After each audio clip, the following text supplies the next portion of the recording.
That, ladies and gentlemen, was a peek inside the chaos in Cleveland as Hillary Clinton supporters collided with Bernie Sanders supporters at this year's Democratic National Convention.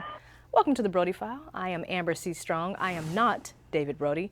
David Brody is on the road in cue music. In West Philadelphia, born and raised. Not so sure if he's in West Philadelphia, but he is in Philadelphia, where he's been covering the Democratic National Convention, and he joins us here now. David, what's the latest down in Philly? Amber, welcome to the city of brotherly love, Philadelphia. Not much love going on this week. Bernie Sanders, Hillary Clinton, but Hillary Clinton making history, first female presidential candidate. Wow. And what did she do by celebrating? Donald Trump's smackdown. Have a look. Imagine, if you dare, imagine him in the Oval Office facing a real crisis. A man you can bait with a tweet is not a man we can trust with nuclear weapons. It's going to be interesting to see how much Hillary Clinton decides to concentrate on her Methodist faith. That's right, faith. We had a chance to talk to one of her informal advisors, especially on the issue of faith, Bern Strider, talking about some of the prayer circle that she's involved in currently. She has a wonderful prayer circle of other women whom every name would be known if I shared it. The majority are evangelical leaders. And that, you know, a couple of times a month I have them on the phone with her for prayer time. But these evangelical leaders, just so, because our audience, some folks might think conservative evangelical leaders, you're talking more just whoever within that orbit, right? Within, yeah, these are. I mean, I know you can't name names. Yeah, I mean, the three evangelical women on the call are ministers' wives who have a very strong activism in the ministry and whose husbands and them are really well known in the conservative community. They're conservative.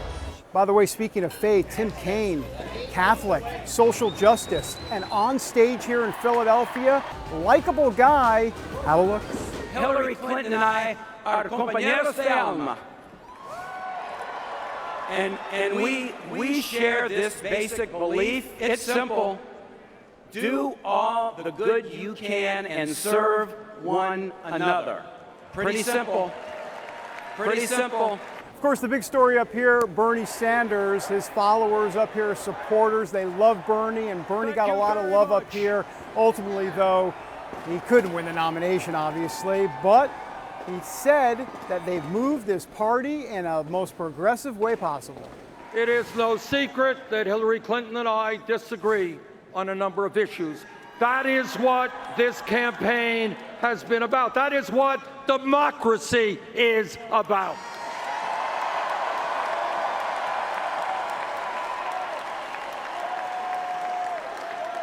But I'm happy to tell you that at the Democratic Platform Committee, there was a significant coming together between the two campaigns, and we produced by far the most progressive platform in the history of the Democratic Party.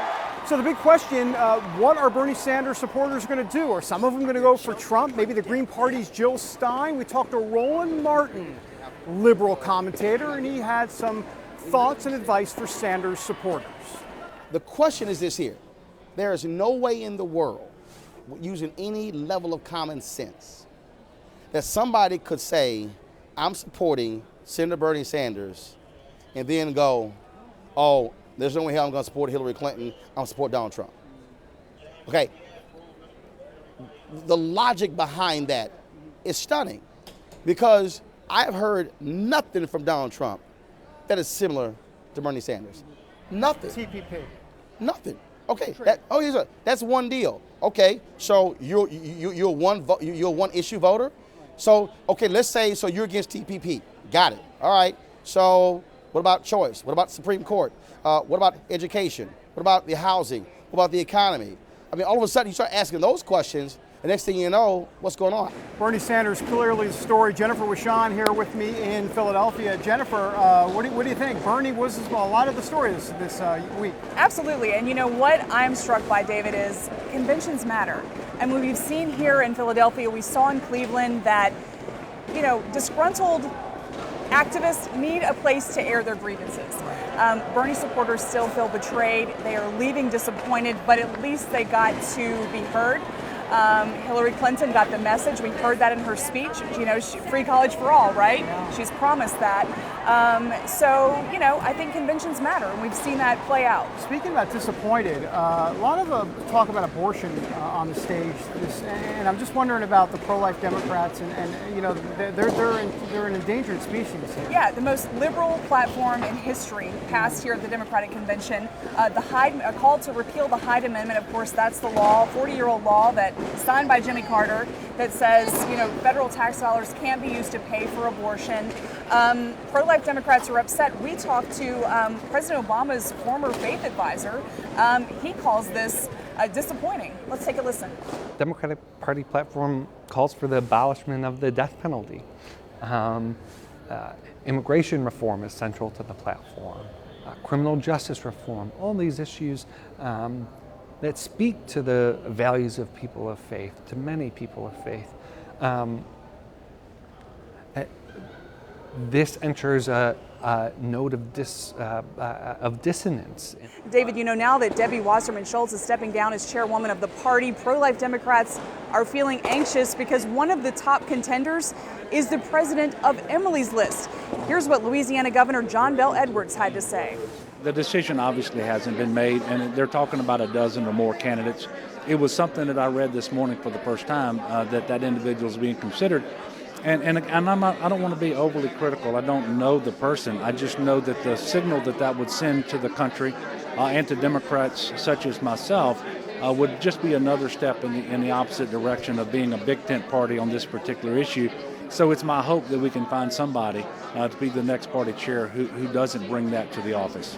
So David, you know, a lot of pro-life Democrats say this is short-sighted politically because 1 in 3 Democrats is actually pro-life. Right, you don't want to alienate those Democrats. Right. Jenny, great to have you here in Philly. Thank you, great to be here. All right, Amber, we're sending it back to you in D.C. Thank you, David and Jennifer. David's going to join us a little bit later in the show. In the meantime, an in-depth look at the party platforms of both the Democrats and the GOP. Surprise, surprise, they are worlds apart on the issues. Jennifer Wishon comes back to break it all down and tell us exactly where each party stands on abortion, marriage, Israel, environment, all that stuff. We'll have it when we come back. Welcome back to the Brody File. Well, Philadelphia has done it again, being the home place of significant national history as Hillary Clinton becomes the first woman to take the nomination for a major party in the nation. Democrats also signed off on what they call their most progressive platform yet. Jennifer Wishon is back with more.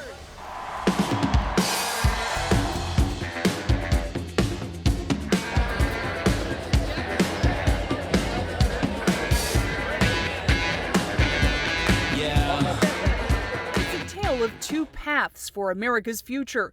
Two political platforms. It really kind of gives a roadmap for the party's principles. On nearly every issue, there's a distinction between the Democrat and Republican parties. We produce by far the most progressive platform in the history of the Democratic Party. On abortion, Democrats turned their backs on 40 years of policy. They called for the repeal of the Hyde Amendment, a law signed by President Carter that prohibits the use of federal tax dollars for abortion. It's a move that alienates 1 in 3 Democrats, according to Democrats for Life. Michael Ware, a former faith advisor to President Obama, calls the move disappointing and misguided. I think the decision the party has to make is whether we're going to continue to be an open tent, welcoming the people who disagree on such a core moral issue as the sanctity of life, or whether we're going to become a more strident, closed off, frankly less inclusive party. On other social issues, the differences in the platforms are vast. There's things in that platform that have never been written in there in the history of the party. Republicans call traditional marriage the foundation for a free society and acknowledge traditional families as ideal for raising healthy kids who are less likely to get in trouble. The Democratic platform calls for expanding rights for LGBT Americans. On the environment, Democrats call for a carbon tax. Republicans oppose it. One of the things that we thought was really amazing, even though we're here as Hillary Clinton delegates, how proud we were that you could hear and see Bernie's voice in that platform to be the most progressive platform in our lifetime that the Democratic Party has ever passed. Bernie backers represent a growing gap between Democrats and Republicans on Israel. Even though the platforms include similar language, both parties oppose efforts to delegitimize Israel through the boycott, divestment, and sanctions movement.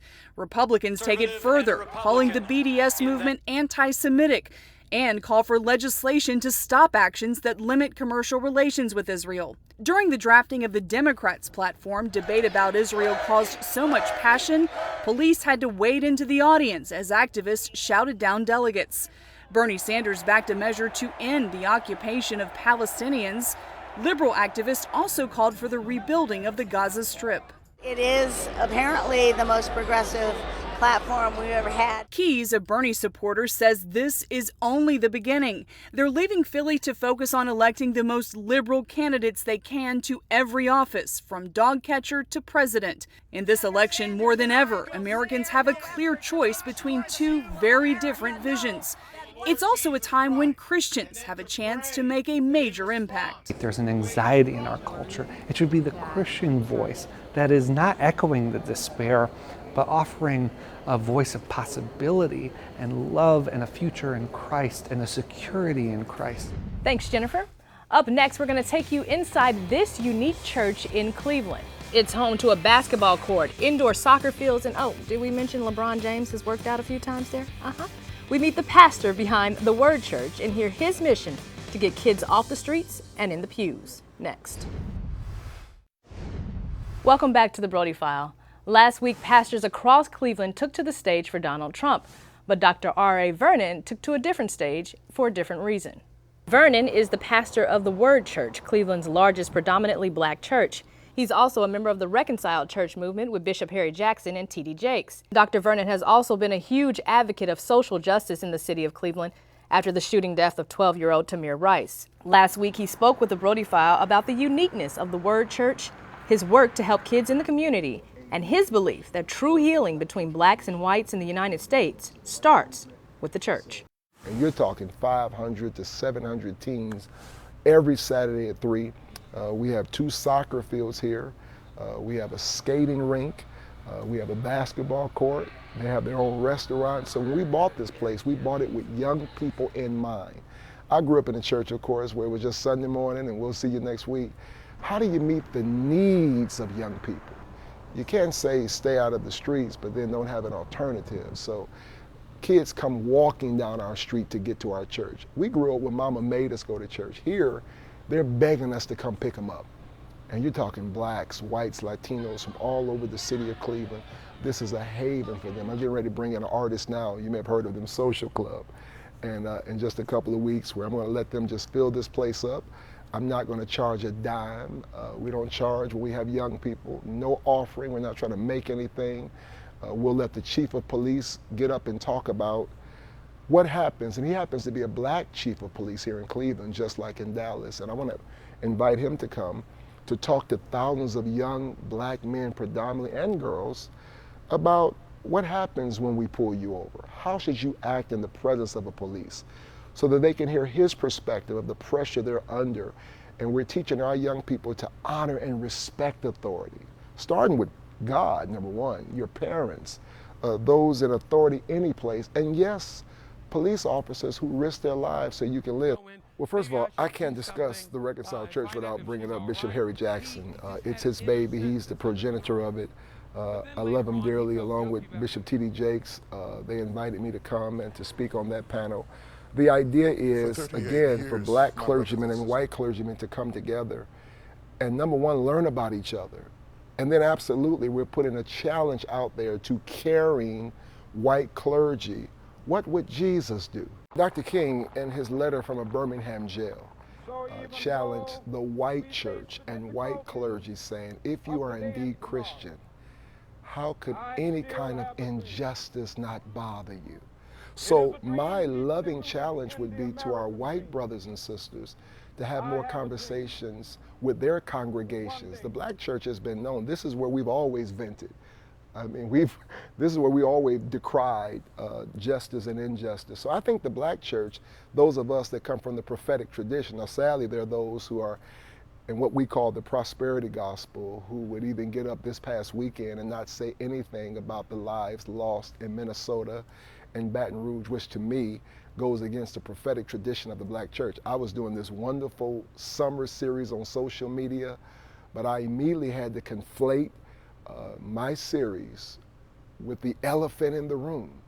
And of course, here's what I did differently, and I would challenge black clergy here. Not only did I show pictures on that beautiful screen of the 2 black men that died, but I showed the 5 police officers from Dallas who were white, and one had just gotten married. And I said to our church, if these innocent white officers being dead for doing their job, protecting us at a protest, does not bother you, then I question your Christianity. Maybe you're too black. If 5 white innocent officers, Jesus loved them just as much as us. Jesus loves everyone equally. So yes, the black pastor has to always preach prophetically, because all the way back to the West African diaspora and slavery, we've been behind the 8 ball. So the black church pastor has to speak up for rights. We're trying to get to a place where that won't be necessary on the weekend, but right now it is. At the same time, conversely, I was heartbroken when I saw those 5 officers dead for no reason because a black man decided to do what Dr. King would have decried, and that is take lives into his own hand. Dr. King said only love can overcome hate. Coming up next on the Brody File, celebrities bring their star power to Philly. They're stomping for Hillary Clinton, but our star, Abigail Robertson, is here to tell us what's the haps with the celebs and the DNC. That's next. Into motion, like I was single word. Welcome back to the Brody File. While the big names at this year's DNC were obviously President Obama and Michelle Obama, celebrities flocked to the city of brotherly love to declare their love for Hillary Clinton. So check this out. Nothing says a party like Jerry Springer. Am I right? I'm right. I wonder if Steve Wilkos was there too. I feel like I'm sort of missing out on the party. So here to break it all down and tell us about all the celebrity appearances at this year's DNC is our very own Abigail Robertson with What's the Haps?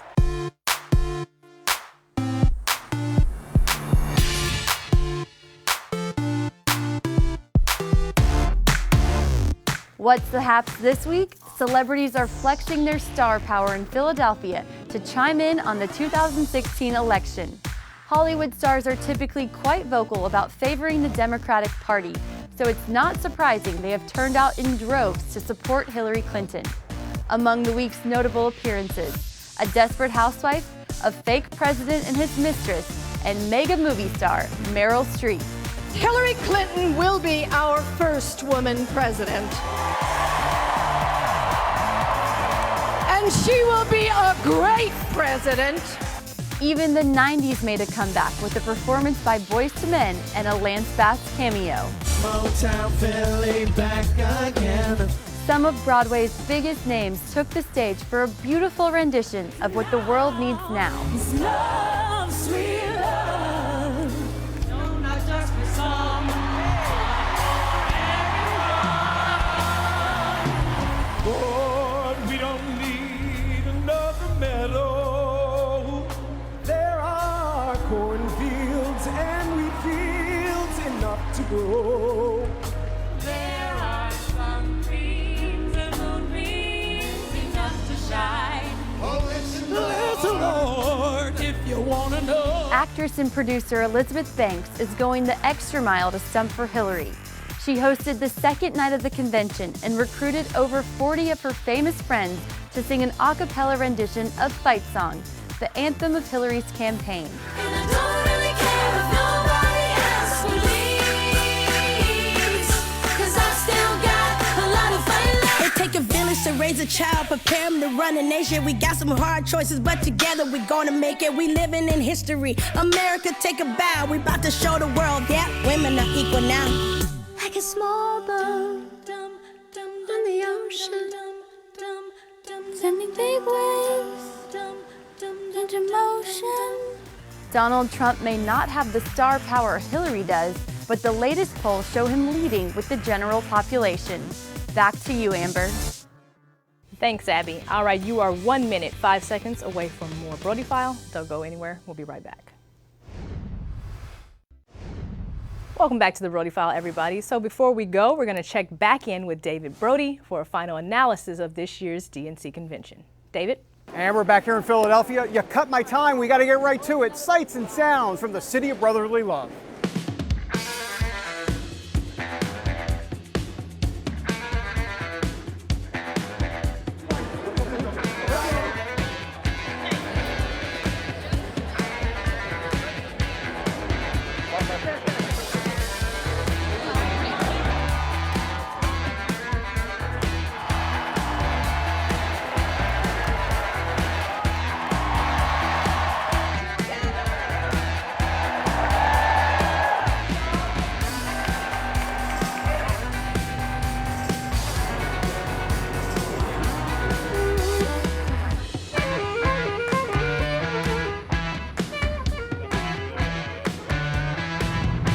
Sights and sounds here in Philadelphia. Amber, 2 conventions in a row. I'm taking a Calgon bath. Back to you. Thanks, David, and thanks to our team there behind the scenes at the DNC. We'd be even more thankful if you bring us back Philly steak and cheese. Nope. All right. Well, for all of us here at the Brody File, we thank you for watching and for letting me invade your screen for the last 28 minutes and 30 seconds. From all of us here at the Brody File, God bless and have a great week.